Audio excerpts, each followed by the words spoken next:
Yo, you know what time it is. It's your boy Trevor David Jones back up at it. And here we have the season finale, season 1 of Secret Invasion, episode 6, titled Home. Very interesting episode, very interesting show, but there are some issues. But let's jump right in. Remember to like, comment, and subscribe. Let's get started with the positives. Okay, Fury pulls up to the Skrull compound with the spy tricks. You know, he's a spy, Captain. He's the spy. That's what you want to see. You know, the car was empty. The guys were, drink coffee. They started unloading on it. And, you know, Fury wasn't in the car. He comes out of the bushes, caps them both. It's a trick. You know, you want to see some spy tricks. It's the spy show. That was tight. So we cut back to the hospital where President Ritson is still laid up in the bed. And then, man, Rhodey starts, you know, he's trying to coerce him, Skrull Rhodey, into launching the nuclear strike on Russia. During the course of this, he gets into a little back and forth with that admiral. And that scene was really crazy. It was really crazy. I don't really get too personally in these videos, but I was in the Air Force. And a colonel is what's called an 06 pay grade, and admiral is an 010, equivalent to a 4-star general. Rhodey was going off on her. From like a military perspective, that was almost uncomfortable to watch because, like, I'm gonna tell you right now, that would literally never happen. It just can't happen. He was being like mad, or Skrull Rhodey was being mad crazy. I was like, ugh. It was almost like hard to watch that. But just so y'all know, because not everyone's like, you know, the military lifestyle, so on and so forth. That little exchange, 06, 010, wouldn't happen. Moving on. So at that point, the British intelligence lady calls Rhodey up. And that scene was funny because Rhodey was literally in the midst of trying to run game on Ritson, like getting them to do something while not really asking too many questions. Like, just do it. Launch a nuclear missile, but don't really dive too deep into it. Okay. So the British intelligence lady calls him. She's like, you know, get the president out of there. Fury's on the way, so on and so forth. And she is trying to get Rhodey to do something really without asking too many questions. He's like, you know, Fury, we can deal with him. She's like, you know, just move him. But the difference is Ritson doesn't fall for it, but Skrull Rhodey does. That was hilarious. Okay, so about that time, we go into the hallway and the guards start falling, start getting shot. But there was no indication of who was shooting them or what was going on. I was like, is Ant-Man here? You know, is he small? Is he hitting them? They've already made it pretty clear that there are no Avengers in this show, so that's the route they're going to take. But it was, for that brief moment, I was like, Ant-Man series, punching people really small. It got me hyped. All right, so now we cut to like the main kind of like part of the episode. We go to what really looked like a psych magnetron, which, you know, made Captain Marvel. But it was the radiation room where Gravik had his, you know, DNA alteration device set up in the Skrull compound. So Fury's there. And this scene was good for a couple reasons. So first of all, Gravik goes full Bane during his talk with Fury. He's like, Talos was weak, and we wandered 30 years in the shadows because he was weak. Like, he really put his Bane voice on. Like, for real, though. Watch that scene again. Shadows, like, he went full Bane. Obviously, I love to see that. But then he backdoored. He was like, nah, man, I'm not done yet. I'm going to go full Joker. When he grabs Fury, and he's like, look at me. Like, that was literally from the dark. Like, I mean, maybe some people can question the Bane one. I don't. That was obviously a shout out to Bane. But that was blatant. That was full Joker. Shout out Heath Ledger.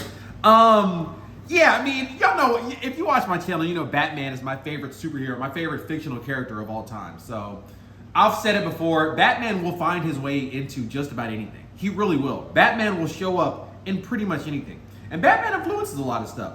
So that was good because it showed that the writers, you know, they gave a shout out to some great properties and, you know, really just a great hero. So that was cool. That was, for me, one of the best moments of the episode. Another thing, Gravik's acting, Kingsley Benadir was OP. The acting in that scene was just, he's been acting great all show. They all have, but he like broke out the stops for that scene, man. Watch it again, like, you know, the emotion of, you know, feeling basically betrayed by Fury and just his like, it was highly skilled. One of the best scenes in the show. The acting isn't the issue with this show, but we'll get to that later. Shout out Kingsley Benadir. Really, really great acting in that scene. So, and right in line with that, Gravik, if you listen to what he's saying, he had a point. You know, Fury dipped out for 30 years. He promised him a home, so on and so forth. Like any villain, he had somewhat of a point. But Gravik's problem is he's insane. So like, how do you get around that?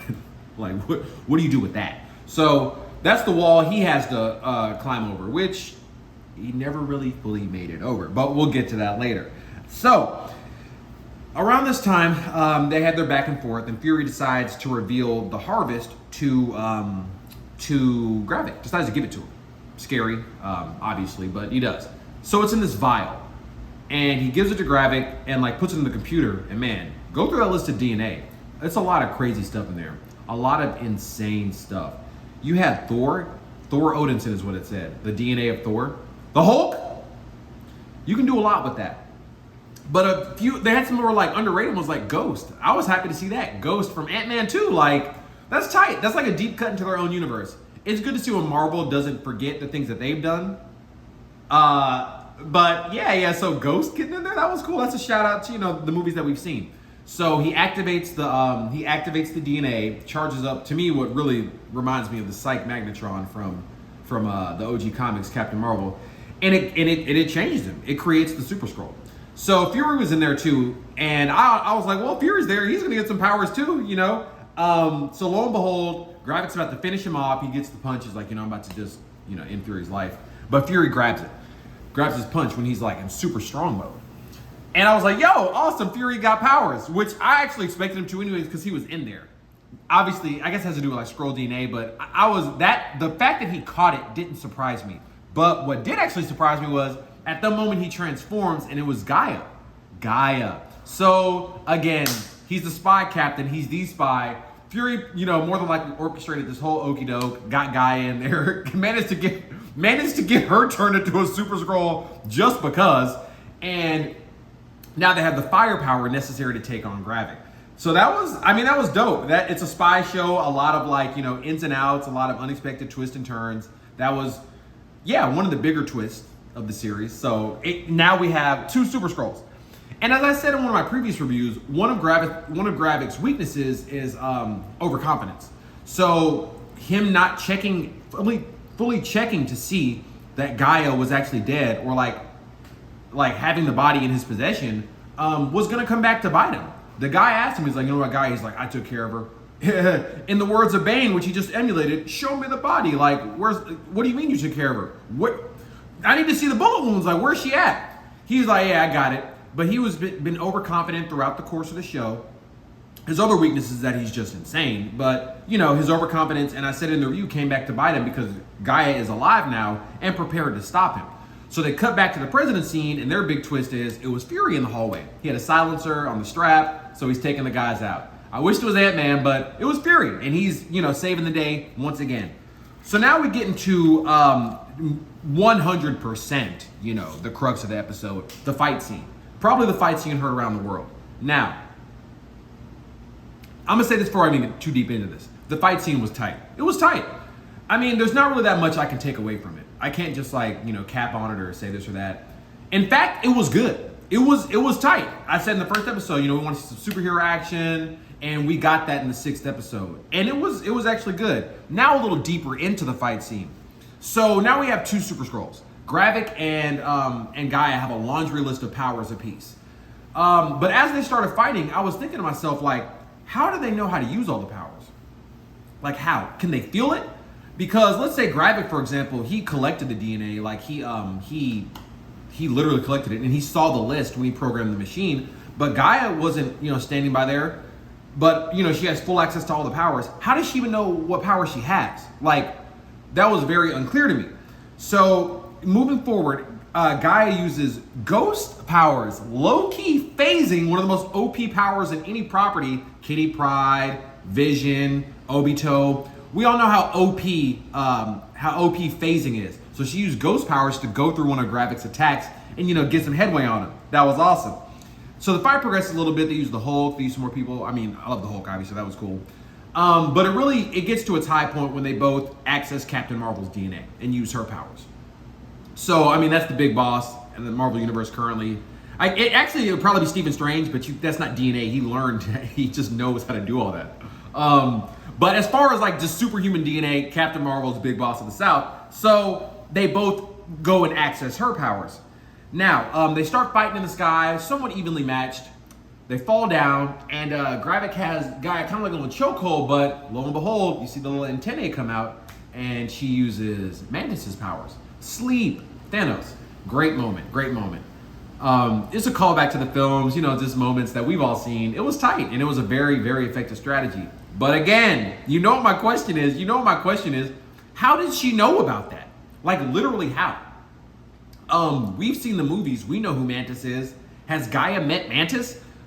In their universe, a lot of these people are like low-key, like you don't just know who they are, So it was a very good moment, but I was just like, how in God's name does she even know who Mantis is, and let alone like specifically how to use that power? So a little odd, powerful, but a little odd.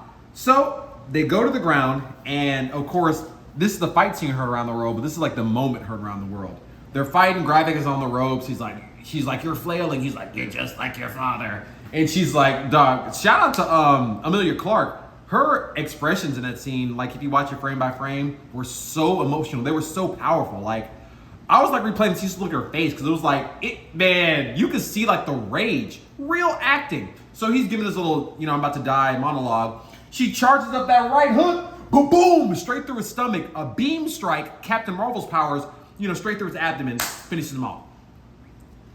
That beam strike was tighter than anything Captain Marvel has done in any of her own films, in any of her own appearances. Like, we need to see Carol Danvers doing that. The best Captain Marvel moment so far didn't even involve Captain Marvel. So say what you want about that. That beam strike was sick, bro. Animation, it was just some genuinely legit stuff, man. Yeah, you can watch that fight scene again. You can watch that moment again, because it was just that good. So, obviously for the plot of the show, for, good guys, I was happy Gaia won. I was very happy she won. She needed to win. But I was left scratching my head at the end of the fight, because I was like, I see that she won, but why did she win? Like, there was nothing in the show before this that gave any indication that like Gaia was, she was squabbling, I think, in like the first episode, but that she's like a super capable fighter. That's like what she does. If anything, we got clues that when it came down to it, Gravik can get down in a fist fight. He can squab. Like, Gravik can fight. We saw him in a few scenes.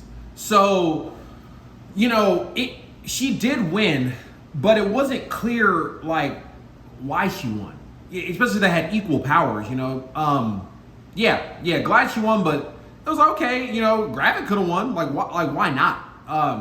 Shout out Gaia, but a little bit of a question mark there. Okay, so we go to the president's declaration. He declares war on all the Skrulls on Earth, which is not the most wise move, but I get it. He didn't have a choice. I mean, at that point, so it's like obviously it's going to cause a lot of conflict, but that's pretty much the only thing he could do at that point. So we go to Gaia walking around the alleyways in the green raincoat, just doing her post, hero victory walk, post hero victory chill sesh, and the British intelligence lady pulls up on her. And this was an odd scene. She's like, basically, we're gonna protect your people. I can help you. Gaia tells her, she literally tells her, she's like, no, we already tried that. My dad, who's now dead, tried that move with Fury, didn't work. I'll handle this myself. The British intelligence lady responds by saying, oh, we'll just leave the friendship and love out of it. You use me, I use you. We'll get it done. Gaia's like, bet. She like signs on at that point. Very weird moment. Very weird. Considering she just referenced in that conversation exactly why that move wouldn't work. And I'm gonna tell you something, she's correct. It didn't work then, it's not gonna work again. So she had a little Talos in her, but like the mistakes that Talos made, but also a little bit of Gravik, where it's like, I'm gonna take this like kind of militarized solution to solve my problems. So Gaia wasn't really like, she wasn't looking too hot in that moment when she signed on with the British intelligence lady. Very weird. Again, I don't know really where they're gonna take that, but if she chooses to go that route, guess what? Talos is dead and Gravik is dead. So hopefully something happens, because if Gaia goes down this road, it's not going to work out well for her. Okay, so the final scene of the episode, home. Kind of mysterious why they called it that, but that's what they called it. Fury's about to get on his spaceship and go to where he's been since, presumably, my theory is since Captain Marvel. But, you can take your own theory with that. But his wife pulls up. And for all of us, it's finally been 100% confirmed. There's no question. There's no discrepancy. Fury did pull up on a Skrull, and he married a Skrull. Fury married a Skrull. They kissed. She's like, call me Vara, her real name. I've said in multiple previous reviews what I think about that, but yeah, it's confirmed. Fury, he didn't transform into a Skrull, so do we still really know? We're not going to get into that. That's Fury married a Skrull, so take that for what you will. Room for improvements. In the Psych Magnetron scene, there was the dubbing. Yeah, if you would watch certain parts when Gravik had his back turned, his mouth would literally not be moving, but the lines would be going across. Usually when they have, errors like that in film, it was either budget constraints or time, something along those lines to make it to where it had to be that way. That's an actual technical issue. Obviously, it doesn't break the episode, doesn't break the series, but that's like a real, that's a like construction issue with the production. So, just got to point that out. And I've said in previous episodes that the Harvest is kind of unique. It's kind of cool. And it is. It's, it's a different concept. It's weird. It's dangerous, but it's something different. It's kind of cool. But in this episode, I finally realized the Harvest is like this close to being a plot hole. It's like this close. It's not, it's almost there. It's almost there, but it's still slightly amenable, but it's almost a plot hole. So, Fury already revealed that he had Gravik, of all people, actually actually carry out the Harvest, gathering the blood. So my first question is, how did you get all the blood? Like literally. So you just see it on the ground? How did you gather it? Like, what was your method? And secondly, and more importantly, how did you identify all the blood? How? If you just see some blood on the ground or whatever, that doesn't tell you anything. Even if you get it, it's just some blood. It just has some DNA in it. The only way you can know whose DNA it is or what it even does is if you already have like a backlog, if you have a sample of that person's DNA like on file already, that you can run it against. You're like, oh, this is this person's DNA. Just having some blood means absolutely nothing to basically anyone. And they had like 20, 30, maybe some more samples that were clearly identified. How, I'm telling you, it's almost a plot hole. Like it's really close. Thirdly, why not Thanos' blood? If everyone's blood was there, because it would break the story. If everyone's blood was there, we saw Thanos bleeding, the purple blood. And if anything, his would be the easiest and the most, possible to identify because it's purple. So you're like, okay, Thanos' blood. But his was left out again because it would break the story. So yeah, where's Thanos' blood? And fourthly, in that one vial, the vial he gave him was like the size of like a tube of lipstick, like some nail polish, you know what I'm saying? And it's like 30 samples of blood and it's like just liquid kind of yellow color. Any biologist or scientist watching that was like, they done lost their minds. Like they're just pushing this out to people. Oh, just trust it. That's completely ridiculous. You have to be like a crate, a different. It was like a little thing of nail polish. You're like, yeah, this is the blood. This is the DNA. What was that? So yeah, there are some things with the Harvest. It's already just very dangerous, very dark as well. But it's almost a plot hole because even in the context of what is fantasy, what's like a fantasy series, is based on comic books. The logistics of doing something like that are fantastical, just ridiculous. But they're like, yep, we got it. It's good. So, at least in Tower of Babel with Batman, he just had tactics to beat each of the Justice League, which worked, by the way, which worked very well. You wouldn't have like samples of their blood. The Harvest is insane. It's almost not a plot hole, but it's this close, and I have to put in the room for improvements. The rating for this episode gets a 3 out of 5. Like many of the other episodes in the season, it could have easily had a 5 out of 5, easily. But a few things held it back. The dubbing was a little sloppy in the Psych Magnetron, but that I probably still would have given it a 5 out of 5 with that because it doesn't break anything. But it's just a production error. But the Harvest, the deeper you dig into it, the less sense it makes. So it made the series. It's what made the Super Skrull possible in this version of the Marvel Universe, but ultimately it's just too insane. It almost doesn't make any sense. This episode gets a 3 out of 5. That being said, the acting, the cinematography, the action, the fight scene, it was all great. Not just average, great, but just a few things that held it back. Okay, now for the series review. The series review. Mixed, just a mixed series. It wasn't bad, but it just had things that held it back. Technically, it's one of Marvel's best series, and I'm not just saying that. It really is. The acting in the series was almost too good. It was pristine. You have Samuel L. Jackson in a weekly series. Samuel L. Jackson, like one of the standouts of cinema in general. Samuel L. Jackson, you just watch him every week. Amazing. But Kingsley Ben-Adir, the wife, Charlene Woodard, I think her name is. Charlene Woodard. Like, Don Cheadle. Everyone, Ben Mendelsohn. Everyone was holding it down. The acting in the series was just like tight from top to bottom. The cinematography was amazing from episode 1. The costumes, the effects of the Skrulls transforming, the Super Skrull versus Super Skrull. One of the better MCU fight scenes for sure. I can't take anything away from it. It was tight. But plot-wise, this is one of the worst things that Marvel's done, and that really makes me sad. And the main thing that ultimately it didn't really sink it because the series still has some sort of merit, but it just has a giant crack in it with the Avengers excuse. At 3 different occasions in the series, Fury's like, I can't call the Avengers. Like, even Ant-Man. If Ant-Man was there, I mean, that would have stopped the conflict in like episode 1, maybe episode 2 at the latest. And it's just like, in the movies, it's okay to deal with, but in the series and the show, it was just so over the top. I mean, he got the information that there were 1 million Skrulls, minimum, 1 million Skrulls on Earth, and you're not going to call the Avengers, at least a couple of them. It just literally didn't make any sense. And like I said, this could have been a movie. Secret Invasion probably could have been 2 movies. Maybe they wanted it to be a movie. Maybe they didn't, which is why they used the insane Avengers excuse. I'm not sure. But what I am sure about is the excuse is ridiculous. And it had so many ramifications, which is why it just makes it more just actually crazy. Like, Talos is dead, okay? The Skrulls are still on Earth. The president is laid out. Take that for what you will. Now you have a functioning Super Skrull running around, like alive and well, trying to do something. All of this could have been avoided.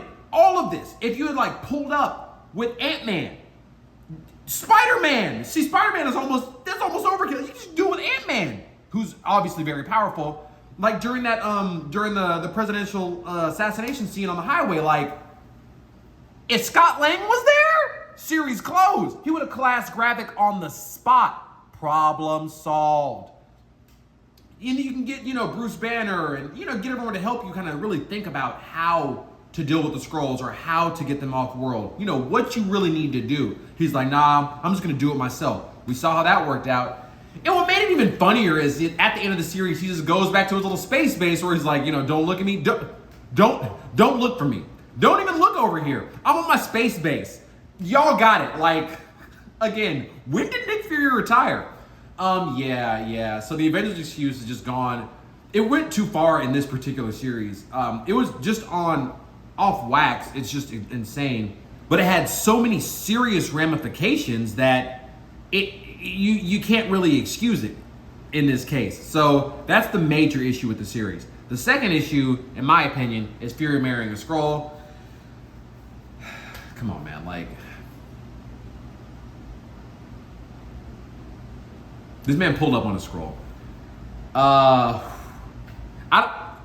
ain't even going to dive too deep into that. So the third major issue is the harvest, which is really, which is a cool element, but ultimately the logistics of it almost turned into a plot hole, so they had to do it. But it is actually kind of an issue. So that leads us to the series rating, a 2 out of 5. I know. That really hurts me. It hurts me. Because it had the potential to be good. It had the potential to be a couple movies, but that's not the route they wanted to go, and that's not what happened. So the why it gets a 2 out of 5 is just for the reasons I just listed. But the main reason is the Avengers excuse. Really hurt the series, had some very serious ramifications. It's just a little over the top at this point. Best actor. You know, at the end of any series or a movie, I always do the best actor. Gotta let you know who held it down. Samuel L. Jackson. Yeah. Just sick. He was a joy to watch from top to bottom, start to finish. Like, his acting skill is, we know what level Samuel L. Jackson's on. His scenes were hilarious. The train scene with him and Ben Mendelsohn. You know, the driving to when they stopped the first nuclear strike. When they were in the truck, that scene, like, man, come on, man. It's Samuel L. Jackson. He was hilarious. He gave the right emotion when he needed to. He had the screen presence. He was easily the best actor in the show. So shout out Samuel L. Jackson. But the runner-ups, you got to throw in Ben Mendelsohn, Talos. Amazing, awesome, hilarious. He played like kind of the straight man to Fury's like kind of unhinged, but like also like kind of calm spy. Because Fury's like low-key crazy. He's also a comedian, but Talos played the straight man. So, but yeah, Ben Mendelsohn's acting was amazing. The table scene with him and Gravik, I'll put that up there with my top MCU scenes. It was just dope. Don Cheadle. Tango, come on, man. You know Don Cheadle gonna hold it down. We know he's about. Don Cheadle did very well as well.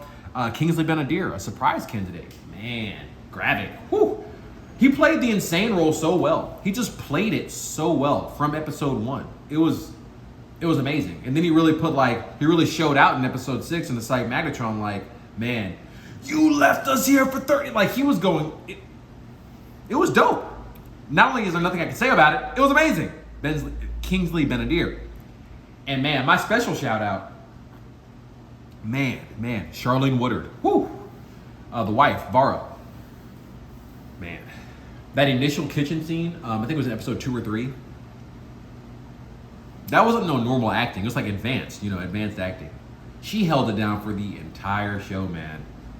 Whew. Just dope. Yeah. She's like my special shout out because it was really good. Like every scene she's in had that weight when she was going back and forth with Fury. Like I said, that kitchen scene was, man, watch that again. That was like real acting. Yes, so shout out to Charlene Woodard. But that being said, best actor, the lead actor in this particular series, my man Samuel L. Jackson held it down once again. Big shout out. And that's it. That wraps up Secret Invasion. So now we're moving forward with the Marvel universe, the Marvel Cinematic Universe. But before that, check out my last review on Secret Invasion, episode 5. Great episode, in the series that a good series. It had some flaws, but a very good series. A top tier production value. Check out my trailer reaction for Ahsoka. Another series I'm very much looking forward to. At the time of recording, this is July 29th, so Ahsoka will be here before any of us know it. It's like right around the corner. So I got you with the reviews on that. Holding it down. As I always say, because I genuinely mean it. This is real talk. You never want to be this way in life, always this way. Stay up. And until I see y'all again, which will be very soon, because we're on the YouTube grind. We ain't never slowing down. We always doing it big. Peace.